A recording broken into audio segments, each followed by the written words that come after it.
Free the Mind and Rediscover Yourself is a collection of personal, heartfelt stories of courage as individuals from diverse perspectives in Africa have embraced the teachings of Ramakumaris to enrich their lives and those around them to live with peace, happiness, love, and wisdom.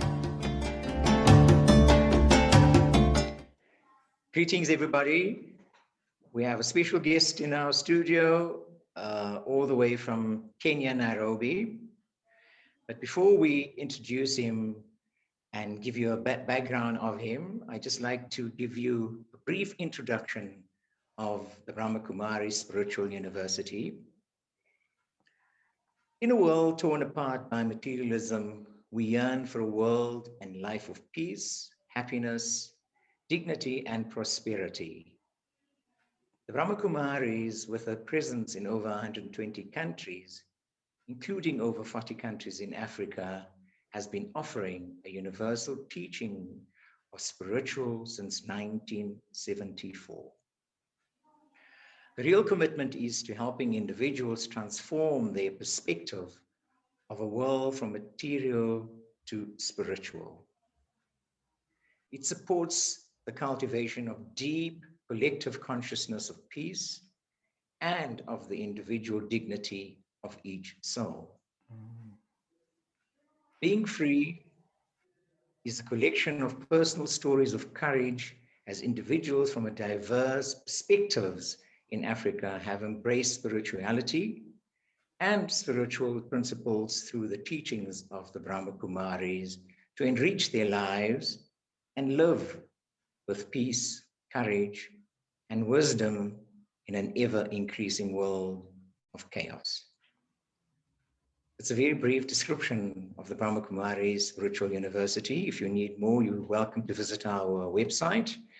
But it's time to welcome our guest, Kiuri Mburathi. Welcome. Thank you, brother. Thank you so much. It's my pleasure to be here. Yes, brother, thank you. We appreciate you availing yourself and giving us your time. Let me just give you a quick sketch of where brother where he comes from and what he does and how he's going to share his experiences that we can learn from. Brother Kiuri Mburathi has traveled the world and he has visited 6 continents, as he has shared with me, and he regards himself as a universal soul. He's also an entrepreneur, businessman. He's an architect, which we'll pick up as we go along. He's also a DJ, which started in 1996, where he has a passion for music, and it's called Insight, and he refers to it as the universal human consciousness by mixing world spiritual music that is good for the soul. He's also taken knowledge in the year 2007, which means is now 14 years in knowledge, and he's involved in various aspects within the center in Nairobi, in various courses that he's offering, and he's offering, conscious leadership courses, as well as what has actually caught me, brother, is that we'll talk about it, is the value-based living for kids, which is something that I would pursue with you when, we get to a question there. Yes. You also talk about that, finding the balance between your work life, your spirituality life, your DJ life. I mean, you have these many little worlds that you're operating in, and I wonder how you find the time to work with them all parallel and achieve the same outcome. So you also talk about the highest vibration of love through the thought, word, and action, which will be also nice for you to expand on as we will pick up a question. Hopefully I could have the time to pose those questions to you. You also talk about meditation is essential. It's a mechanism that we can use in our modern world. And as you've heard from my introduction, we talk about our ever-increasing world of chaos, which possibly you could also touch and tell us how we could deal with it a little better from your experience. Absolutely. So welcome, Brother Kiuri. Thank you so much. Thank you so much. Could you just take us through, I mean, what was your calling at the time in 2007 that you joined the Ramakumari Spiritual University and found meditation would be something to pursue? Okay, so I would love to share the story of how I got into meditation. So I had just returned from America, finishing my master's, but while I was in America, I actually had a breakdown about identity and myself. And so when I came to Nairobi, I was looking for a place to meditate, and I found a couple of places, but they didn't quite suit me. And I remembered there was a building that looked like a lotus in Nairobi, and I thought that would be where at least they would know where I could find a meditation, because at that time it was called the World Global Museum. So as soon as I walked in, it was very interesting. As soon as I walked in, I felt a very deep sense of calm, and in hindsight, I'll just keep it as deep calm. And so I asked them if they knew where I could meditate, and they said, right here, brother. So that was the start of that discovery. But what was very interesting is about 9 months into my practicing meditation through the Raj Yoga World Spiritual University, the Brahmakumari's World Spiritual University, is I reached a point where I had to make my mind up whether to be very serious about it or not. And I was about to give a class, and I found myself in a corridor kind of being pulled between both worlds, actually. And just then I remembered a vision that I had when I was 8 years old. And in that vision, and you know, I had forgotten this vision until this point. In that vision, I saw a point of light coming from behind a mountain. And from that point of light, every single human being, black, white, Asian, Caucasian, everything came from that point of light. And then everything created by man, like everything in nature, everything came from that point of light, and it went down. And when I remembered that vision, I realized Raj Yoga is the point. And that's when I knew that I was very strongly connected to this practice. Wow. Yes, brother, that seems like there was a definite calling, and you've definitely answered that call. Absolutely. So you've been 14 years in knowledge. Yes. How do you find that this balance that you talk about, your activities plus your professional life? How do you put the two together and work around all these various things that you are involved in? So one thing that I realized and was very fortunate about was that I started my personal business, Insight Architecture, at the same time that I started meditating, so 14 years ago, actually. And I found, especially towards the beginning of my practice, I found the more I meditated, the easier I found the day, the easier I found handling the clients, the easier I found dealing with the intricacies of running a business. And so I saw there was a connection through the experience. I saw there was a connection between the level of my meditation and the stability and the success of my business. And this realization allowed me to know that if I take care of myself and my mind and my internal world through meditation, then actually I perform my business much, much better. And I also realized that through this meditation basically charges the soul. And so if I meditate in the morning and charge myself, then my day is very easy and successful. In fact, when I give my course, I have a little example. Like in year 3, 4, when I was going, fluctuating whether to meditate a lot or not, I saw there was a direct connection. If I meditated in the morning and, touched base every couple of hours and did whatever was required of my practice, then what I usually do at the beginning of the day is I write a list of what I need to do, and it's usually 6 or 7 items. If I'm in flow and in meditation, so my practice is strong, I complete those 6 things by 3 p.m., right? But if I'm not in meditation and not in flow, let's say I haven't meditated, if I hadn't meditated for like 3 or 4 days, or like, just not quite, I would never be able to finish what was in that list. And the difference would be very, very subtle, but very strong. If I'd meditated and was, energetically powerful, then whoever I called, they would be ready to do what I needed to do. The person would be there and available. The person would understand exactly what I was saying. But if I wasn't powerful, I would call the person and the secretary would say, oh, he just left an hour ago. You'll need to call in a couple of days. So the differences were subtle, but very, very powerful.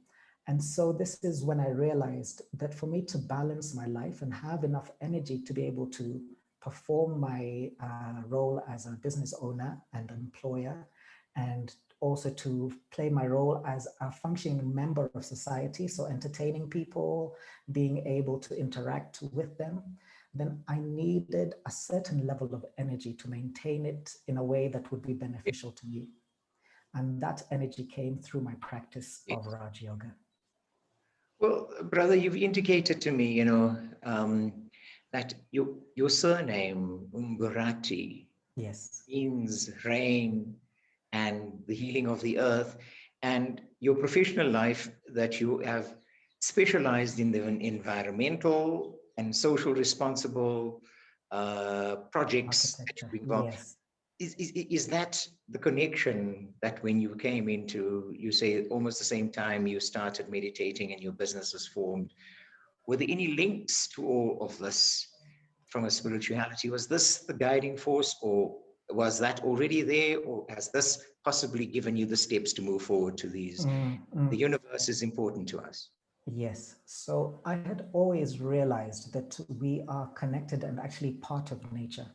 One of the biggest mistakes we've made as human beings is separating ourselves from nature. So we say man-made and natural. That's not the case, actually. We are part of nature. Everything we make is part of nature. In fact, even a car is part of nature. Everything made, every single element that is in a car comes from Mother Earth. It's just that we have configured it in a new way. So I was aware of this connection before, which was why I was interested in socially and ecologically responsible architecture. But when I deepened my practice in meditation, then I experienced that connection. I saw and understood our role in nature through the understanding of knowledge, which God teaches us and allows us to understand how the world works. I realized that we are the main contributors to nature, actually, the human beings. And so it is our responsibility to be an active and conscious, positive contributor to this. So I was aware of it, but the meditation practice made me experience it and also be much more attuned to it. Okay. So, brother, yes, I mean, your involvement at the center at various levels that you are involved in, Yes. with the projects and so on, I'd like you just to, take us through this value-based living for kids, because the people who are not BKs who are listening to us, you are working with kids, which is quite a delicate age, as opposed to adults like you and I. Maybe it's easier for you and I to understand. Yes. But through that, how you're working with kids, taking it through to adulthood, what are the experiences that somebody that you've taken through that somebody would want to maybe follow those footsteps into getting closer to spirituality? Yes. So one of the reasons I was very interested and very enthusiastic to get involved with this Living Values for Kids is because I realized that children, okay, our lives are determined by how we interact with the people around us. And we get educated for worldly matters, such as maths, physics, geography, etc. But we as a society have forgotten the importance of values and how we behave with each other, our intention before, the intention of our words, the intention of our actions, whether something is coming from a positive place, understanding what fearful communication is versus confident, positive communication. And because of this, we are leaving our children without the necessary tools to navigate this world. And one of the most important tools is the correct values, because values determine why and how you do what you do. And how and why you do what you do also determines your future. So if you do something based on fear and anger, whether it be looking for a job, whether it be interacting with your parents, then you will get fearful, angry results. But if you understand how to set your intentions based on love and positivity, and you interact with your parents and all those people around you positively, then you get those positive results. And so children at the moment are kind of lost without a guide on what values are, just because as a society, we have lost them, actually. We have forgotten them, not lost them, because we all know what the correct values are. It's just we have forgotten. And so it was a joy and a pleasure reminding these kids, because, you know, that's actually the natural state of kids, is love and happiness. And one interesting thing that I found from giving these classes is that as long as you are authentic with yourself, it's really easy to interact with kids. As soon as you begin pretending, you know, what you should or should sound or be like, they see it from a mile away and it becomes very difficult. So I actually ended up learning a lot from the kids. And what was very funny, at the end of each lesson, I was convinced I had more fun than the kids because all the lessons are based on fun and games, because that's the best way that kids learn. And so I would get involved, and it would remind me that also as adults, you know, you'd mentioned about the way communicating the difference between adults and children. We've forgotten how to have fun moment by moment. We've forgotten how to be just joyous in the things that we do. So that was something that I took from giving the classes as well. No, you certainly have the personality, brother, to work with kids. Um, you referred to your music as the universal human consciousness. Yes. Uh, and you call your music the Insight Sounds. Yes. I think that's your label, or That's my but DJ you're talking name. about mixing this world music, which then provides some of the music when people are meditating, So or it's yes. relaxing music. And I'd like you to tell us what's it about, because I want to confess I'm quite a jazz person, you know. Oh, wonderful, wonderful, wonderful. So I've been DJing since 96. And of course, in 96, I was a completely different person. I was actually 100% connected to the world as we know it. So I was playing a completely different kind of music, a completely different vibration. And actually, my DJ name at that point was completely different as well. So after I started studying Raj Yoga, I actually gave up DJing completely for like 6 years. And that was because the way I was doing it at that point was a particular vibration that I wasn't resonating with anymore. And I have to say, it was a much lower vibration than I am now. So then about 7 years ago, I decided I wanted to express myself through music again, but this time to express it through the positive aspect and the highest vibration that humans are possible to can possibly vibrate at, which is love. Love is the highest vibration, and God is love. And so I decided, now I changed my name and I changed the music I play. And I realized I was able, because I've been collecting music since I was 12. So I have a very large collection of music, and I began playing it so that I could share the universal human consciousness of human beings by showing it, by mixing music from different places in the world and making it blend so that people can experience that connection between all humans. And so I play in different places. I play, for example, I have a residency in Kilifi in a beautiful place by the beach. So I play like from 3 in the afternoon to about 8 in the evening. And I do that every 2 months. And I make it so it's an experience. So it's like a vibrational experience. And that's how I do it. Okay, well, that sounds wonderful. And I'll add to that actually. Yes. I have been doing this. I've been DJing with this intention for 7 years, but then after COVID gave me a really long period of time to get deep into meditation, and I really made a very big high jump. And then at the end of last October, because I hadn't played for a year, I decided to play again, but I decided to play while consciously. I realized Raj Yoga meditation with open eyes. So I was like, why don't I connect while I'm playing?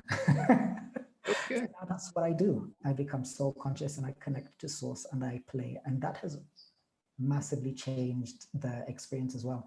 And what has happened is a lot of people who are there keep on saying, Kiuri, what this vibes that's being created? And I know that's because I'm connecting through love.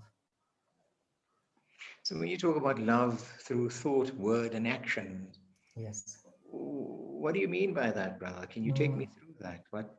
Yes. Do Yes. you, what's the So collaboration with all that in one go, yes. Yeah.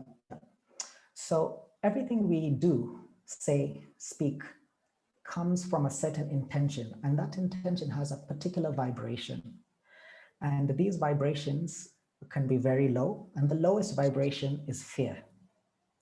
And the highest vibration is love.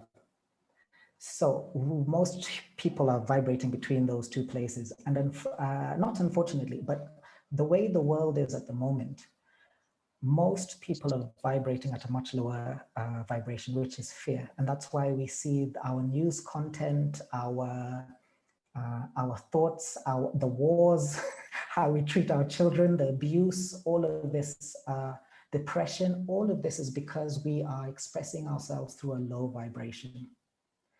So through Raja Yoga, we learn that actually our original vibration is of love, happiness, purity, wisdom, and joy and bliss. So we learn with time, because it does take practice through meditation, how to vibrate at higher and higher vibrations. And the higher vibration that you vibrate at, so the result that you get, because we know due to what we have labeled as Newton's second law of relativity, for every action there's an equal and opposite reaction. So if I speak at a low vibration, people will answer me in a low vibration. But if I speak at a high vibration, people will automatically answer me at a high vibration, because that's how the universe works. So Yes. I consciously realized that it's also my responsibility to maintain this vibration of love in my thoughts, words, and action. But to do this, I have to consciously practice it through meditation, but then also through my business, through my relationship with my parents, with my friends, and everything else. Therefore, allowing me to consciously vibrate in love, in thought, word, and action. And the result is amazing. It's amazing. And of course, in Raj Yoga as well, the main point as well is to be able to connect to God while in meditation. And because we do it in open eye, that vibration is also love. So if I learn how to vibrate at that, naturally vibrate at that frequency, then I'm also naturally connecting to God. Yes. Yes, certainly, as you say, those are practices that we need to keep doing it. Yes. It Yes. almost needs to be second nature to us. Absolutely. When we're in spirituality. Absolutely. So, yes, earlier we talked about, the Ramakumari's spiritual university is in 120 countries, particularly 40 in Africa. Yes. What is your vision for Africa as a continent? And how do we, as a continent, play our part in bridging the gaps of various levels? Yes. So answer is the same for every community, every country, every continent. We need to realize our original and true selves, which actually is not this body, but souls. And if we begin to realize this and really interact with each other this way, then we will be able to break all our different country borders. We'll be able to communicate with each other in Africa, soul to soul, with the same due love and respect. Doesn't matter which country you come from, north, south, doesn't matter which religious background you are, whether you're Muslim or Christian. If we're able to communicate and see each other with this unified vision of soul, then we shall definitely move forward in the way that we're supposed to. So that's really my vision for Africa. And one of the biggest keys with this soul conscious vision is that it breaks all our previous historical shackles that we have put on ourselves, because they are historical shackles. We are as valuable, as powerful, as gorgeous as any other person on the planet. And we need to realize that. And one of the ways of realizing that is realizing our true selves, which is souls, positive souls. And to realize that actually we need to connect to our father and mother, our source. And to do that connection is what will allow us to be a unified family. Yes. Now, I think that's very well, you articulated it, brother. It is, as you say, I mean, it's one world, and I think we need to get to understand that. Yes. We talk about continents and countries and so on, but ultimately, that's where we need to be, is our one world, and souls are of no gender perspective or Absolutely. whatever, however you want One to label human it. family. But yes, thank you very much for putting that. You go ahead, brother. One human family, that's the last thing. That's it. I think on that note, we'll end. We are one human family, yes. So, brother, yes, would you be kind enough to take us through a commentary meditation for a couple of minutes? Absolutely.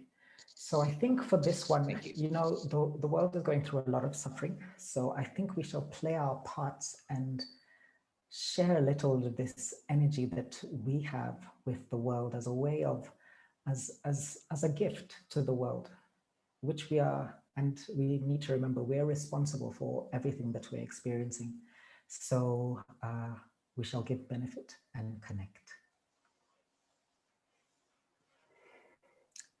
So we sit in a comfortable position and focus on our breath as we stabilize our breath in and out. And we start the meditation by taking 3 deep breaths as we breathe in and out. In and out. And the last breath in and out. With that last breath, I relax into a deep, calm state of breathing. With each breath, I visualize and feel myself relax more and more. As I do so, I remember that I have this blessing of this beautiful body to use. And as a gift to my body, I start by doing a simple body scan. As I visualize and experience a golden light starting from the tip of my toes, as it slowly travels up my foot, as it relaxes and energizes each cell, as it works up my ankle, through my calves, into my knees, through my thighs, into my hips, as it travels up, relaxing and energizing my intestines, my stomach, as I give thanks for my liver, my kidney, as it goes up to my chest, through my lungs, into my heart, all the way up my shoulders, as the golden light relaxes and energizes each cell as it travels up the shoulders, through my neck, into my face as I relax all the muscles in my face to the crown of my head. And I now visualize and experience myself as a golden body of light, radiating power. And the source of power comes from a star that I experience and visualize just behind my forehead. And I allow the star to shine.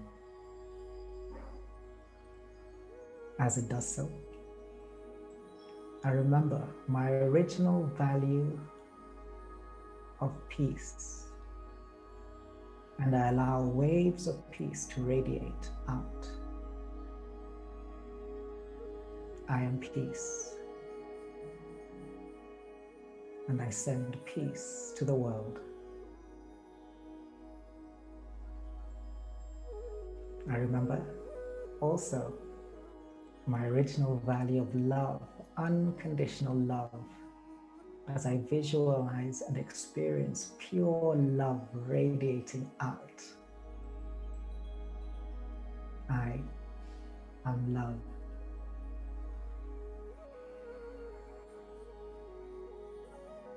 And lastly, I remember the joy of being alive, and I allow the feeling of pure joy to radiate out from I, the soul, as I give blessings of joy to the world.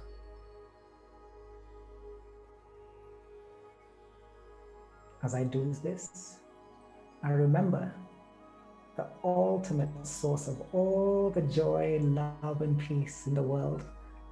And I now visualize the Supreme Soul as a point of light up above, and I draw the power from above to I. I draw peace, for God is peace, and I am peace.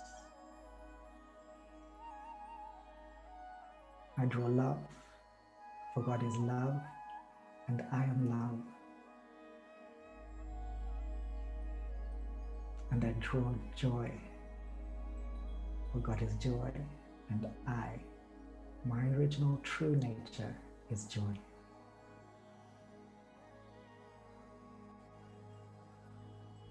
And now very calmly, holding and maintaining this power, this joy, this love, and this peace,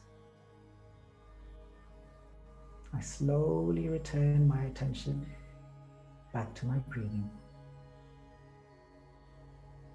And I allow my breathing to be full of peace.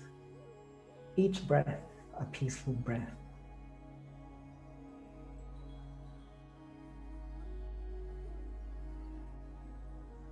Each thought a loving thought. And I pledge that each action for the rest of my day shall be a joyous action. And now return my senses to my body and my surroundings.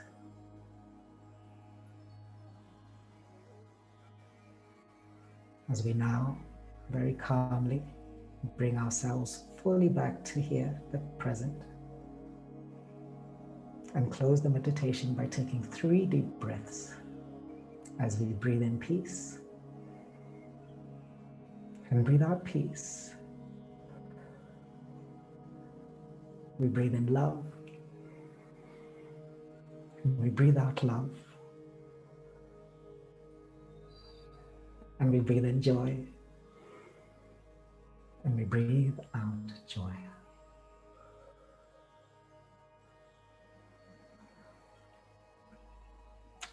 Om Shanti. Shanti Radha, thanks for that intoxication.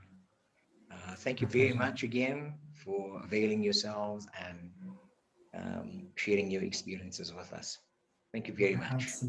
My absolute pleasure.